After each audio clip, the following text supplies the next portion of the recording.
Hey guys, welcome back again to Ken Tamplin Vocal Academy, where the proof is in the singing.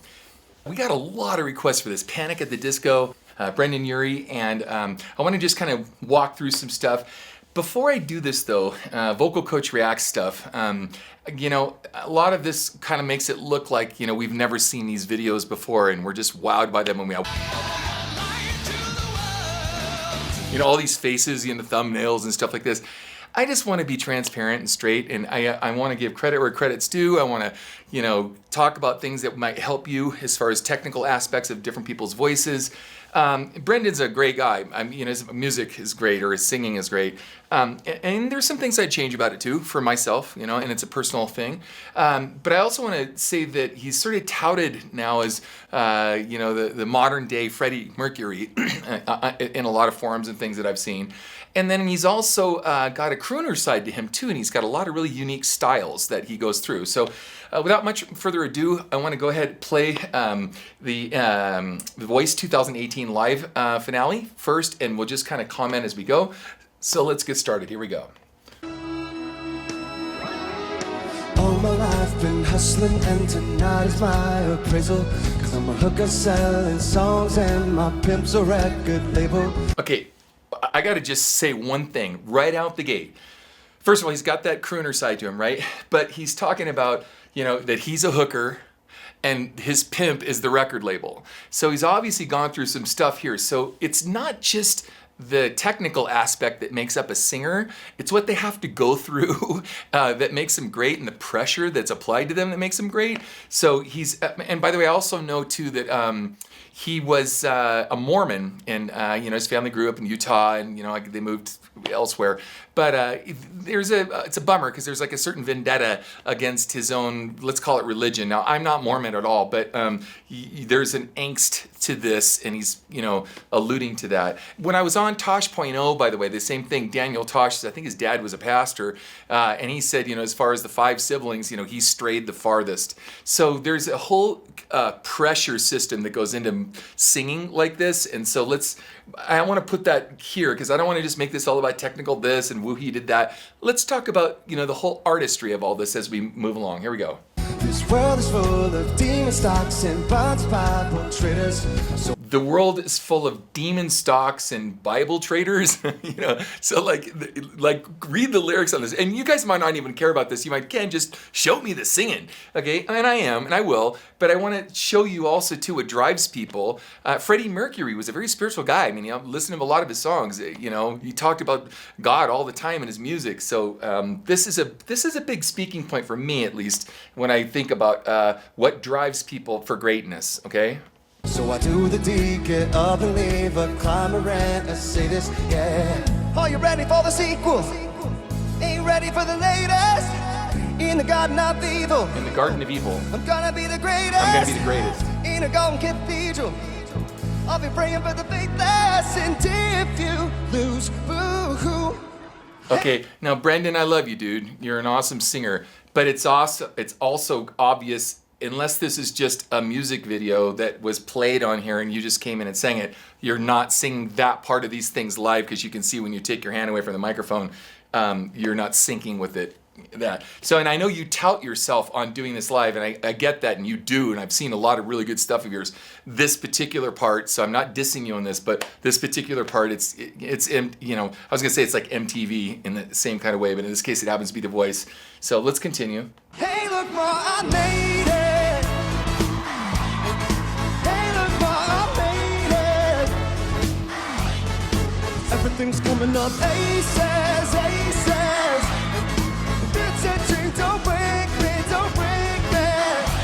I said, hey, look, Ma, I made it. Now when you go, don't wake me, you're covering your sound. Don't wake me. It'd be cooler to kind of shoot some mask into the sound, so it's not covering the sound so much. You do a really good job of that, Brendan, when you're going, by the way, I'm not trying to talk directly to you, I should be talking to my audience here, but you do a good job of that, and I've heard you do some falsetto stuff that's pretty cool. I've heard some stuff not so cool, some great head voice stuff where reinforced falsetto, that's great. Good belting chest register. Sometimes you close down the larynx a little bit too much, and you Frenchly don't spread the sound as much as I'd like as I'm going up. And check me out, If you want to go look at my stuff too, you'll see what I'm talking about. And I'm a heavier singer, so I have to rely on, it's sort of like being a muscle car for me. You know, I have to rely on things where I have to open up the sound a lot more as I'm going through this, but let's continue. Friends are happy for me, oh, their honeysuckle flurries. They celebrate my medals, oh, they wanna take my trophies. Some are loyal soldiers while these other thorns are rosy. And you never know who you can trust, then trust me, you'll be lonely. Oh. Okay, so again, we're talking about artistry here for a second. So guys, humor me for 2 seconds. So some of this should be satire. It doesn't have to all just be about technical stuff, right? You know, these lyrics, he's a great songwriter, man. His lyrics are killer. And he's talking about, you know, all of his friends, you know, want to take away his trophies and this and that. And then he's talking about, trust me, you know, you're going to be lonely when you find out, when you get to this level, you know, what it's really truly like. So I'm not trying to, you know, discourage anyone in the music business that wants to get into that way. But you have to know when you get into it, what is the reality and the truth of this. You know, your label is your pimp, you're the hooker selling songs, your friends all want to steal it away from you once you get it, and so there's a dark side to this, you know, as you're going through it. So I should probably be talking more about the singing. Let's discuss this. So the singing part. In the singing part, what's really cool is he has this crooner side to him, and I'm going to do another tune of his here in a minute, but he's got like somewhere between. And again, I'm not trying to stereotype anything because everyone has their own style. He has a very unique style. But, you know, you have Frank Sinatra, first of all, who started this movement, right?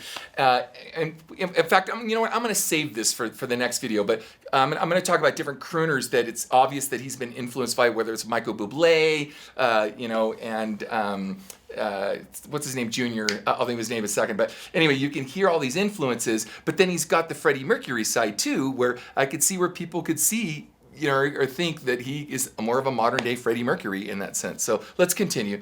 Here we go. Are you ready for the sequel? Ain't you ready for the latest? In the garden of Vivo, I'm gonna be the greatest in the golden cathedral. By the way, I love that when you go, I'm gonna be the greatest. He went, greatest. He flipped kind of in a quick head voice. He didn't go, greatest. He didn't kill it. He just went, greatest. He dropped into his head voice, or raised into his head voice, and he didn't try to pull a bunch of muscle mass up into the throat when he did that, which was awesome. I'll be brave with a faithless, and if you lose, ooh, hey, look what I made it. Good mask. Hey, look what I made it. Everything's coming up aces, aces. Good tone, good If it's pitch. a dream, don't break it, don't break it. Said, hey, look what I made it, I made it. Said, hey, look what I made it, I made it. Okay, something else I want to point out. Okay, so if this was really live, all of it, and maybe some of it was, some of it wasn't, maybe all of it isn't, maybe I'm wrong, and I'm totally down for that. You know, I've got 40 records out, and I've toured the world for 30 years, and I know when you move around that much, you don't have that kind of air unless you're anaerobic and you can live within the absence of oxygen, that's what anaerobic means.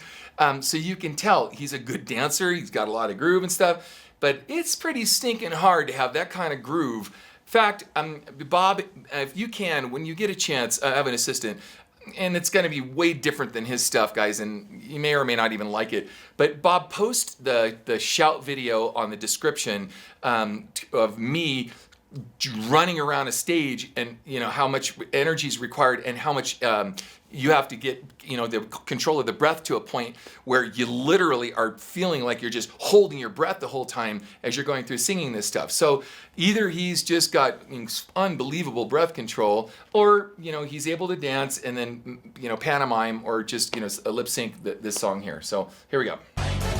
See if I wanted to take it, take it. It's a dream, don't break it, don't break it. Mama, best believe it. Mama, best believe it.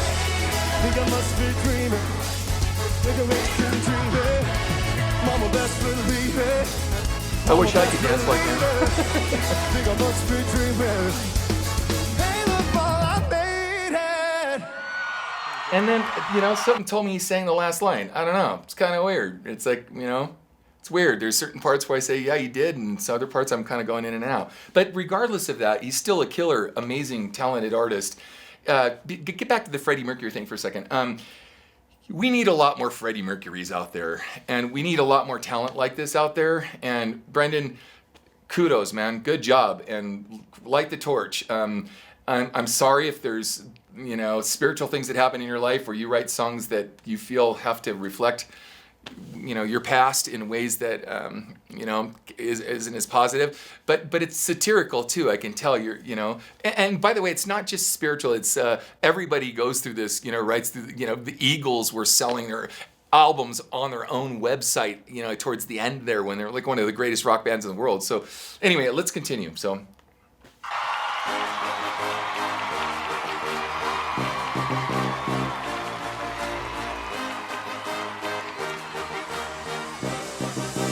I feel like I'm watching a Super Bowl. Shooting for the stars, but I couldn't make a killing. Didn't have a dime, but I always had a vision. I was for a living. Didn't know how, but I always had a feeling. Good. Like he gets into those little pockets right there where he doesn't have to, you know, pull a bunch of muscle mass up at the top end. He's able to flip into his head voice, or at least a mixed voice, and he's able to kill it. It's pretty stinking cool. Good job, dude. I was gonna be that one in a million.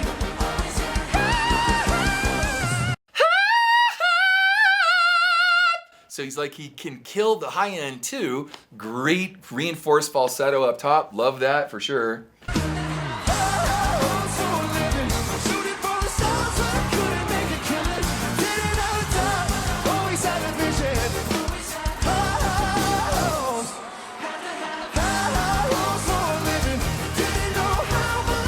Okay, I don't need to go to the end of this. So overall, you know, just a talented guy, man. What can I say? You know, one of the very few out there that are just, instead of doing, you know, tons of growl or this or that or other, you know, rap stuff or whatever, the guy wants to sing. And I could see why people could refer to him now as modern day Freddie Mercury. Because it was funny because, you know, I love Harry Connick Jr. I was going to refer to him later, and we're going to do the next video of his here in a minute, or I'm going to do that. But he's got the crooner side. He's got a warmth to it. I haven't really heard a lot in the mid voice, and that doesn't mean he can't do it. I just haven't heard him connect between chest and head in a way. Seamlessly through the passaggio right there, where he can actually do that. He might be able to. You know, I shouldn't say he might. He probably can. I just need to get to those pieces of his to see how he does that. So, but anyway, kudos, good job, man. Ken Tamplin Vocal Academy, where the proof's in the singing, and I think I'm gonna probably try to find a track for these things and do some of the stuff myself a little bit. I'm probably gonna treat it a little heavier than him because I like a little more girth in the sound, and I like it be a little more rock and roll, you know, and that's he's more on the pop side than me. But anyway, Ken Tamplin Vocal Academy, where the proof's in the singing. Until next time, peace out. Hey guys, if you like what you heard, please like and subscribe to my channel. And if you want to get notified when I have a new cool video come out, you need to go to my channel and click on this little bell icon, and it will actually notify you every time I have a video come out. Thanks guys.